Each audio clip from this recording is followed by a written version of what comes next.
Күйші Ильяс Жансүгировтың 1934 жылы романтикалық сарында шалқыған шабытпен, поэзиялық құдіретті қуатпен жазылған қазақ әдебиетіндегі теңдесі жоқ үздік поэмасы. Жырдың аңдатпасы күйшінің ордада, хан кене алдында толқып-шалқып, безілдеп күй тартқанын суреттеуден басталады.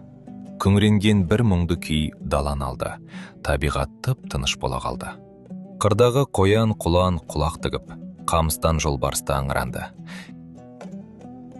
Күйші домбыра тартқанда адам түгіл тілсіз табиғаттың өзі арбалып, құс біткен сайрауын тоқтатып, аң біткен аспаптың үніне балбырайды.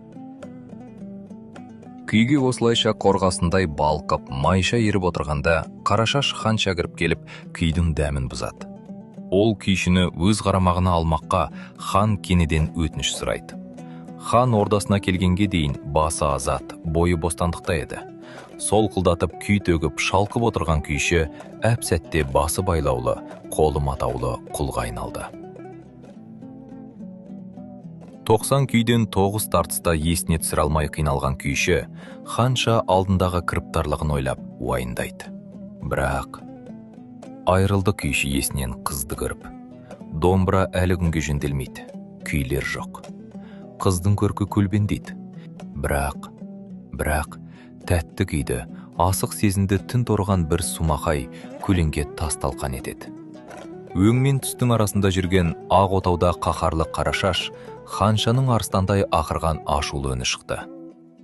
Бірақ кінәлі күйші емес, байдың есер ұлы болып, ханша алдында кінәсін мойындап жазаланса да, күйші көңілі қарадан шыққан өзінің хан тұқымымен теңесе алмайтынын сезді.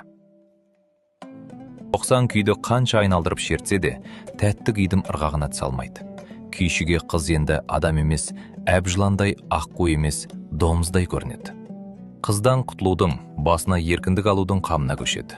Соңында күйші хан қызынан көңілі суып, азаттығын артық санап ордадан қашса да, текті ханша күйшінің өнерлі басына деген құрметін өшірмейді.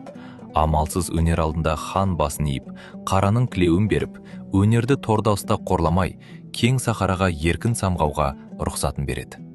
Поэмада күйші еркіндікке ұмтылған тұлға ретінде бейнеленеді. Оның тағдыры арқылы автор өнер адамның қоғамдағы орнын, оның бостандығы мен жан азабын көрсетеді.